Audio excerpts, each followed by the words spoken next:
On Sunday, May 4th, Rafael Espinoza was all slated to defend his WBO Featherweight title, but he didn't expect what was going to be a war against Edward Vazquez. It was a battle that cemented his position as a world title holder. Let's talk about this fight.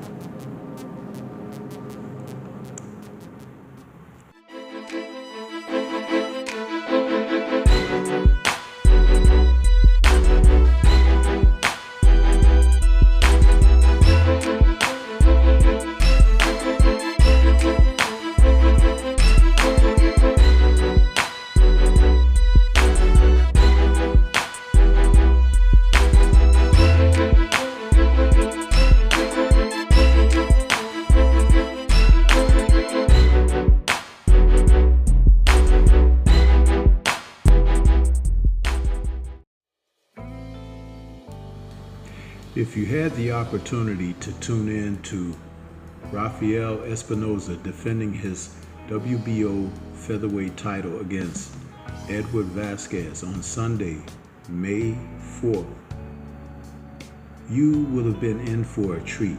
From the T-Mobile Arena, the champion, Espinoza, was brought and drawn into a war with Vazquez. It was a most crowd-pleasing opportunity to see the champion defend his title against a more than willing challenger. The great thing about this fight was it had back and forth action, but at the end of the day, Espinoza's height and reach advantages were just too much for Vazquez to overcome. And the fact that Vazquez, though his temperament was spot on, didn't possess the power to be able to be effective enough against the champion.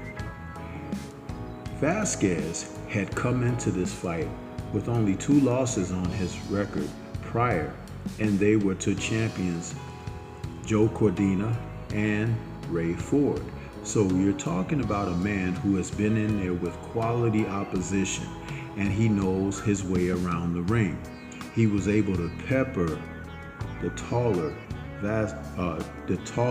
Espinoza with shots, but just not enough mustard on the punches to cause problems or issues. And then there was the hand speed of Espinoza. The gentleman really knew how to throw his shots, seemingly from all angles. It seemed as if he had Vazquez surrounded in the match.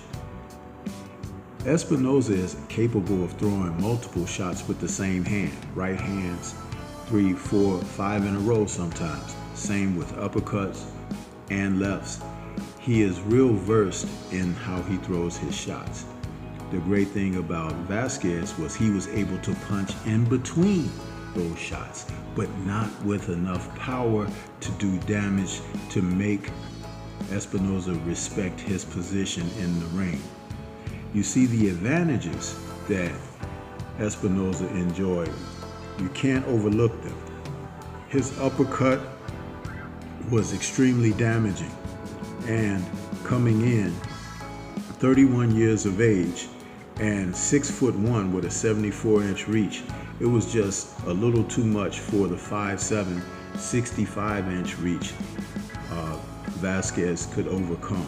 So we saw him pummel him, stopping him in the 7th round, but it was a game performance by Edward Vazquez.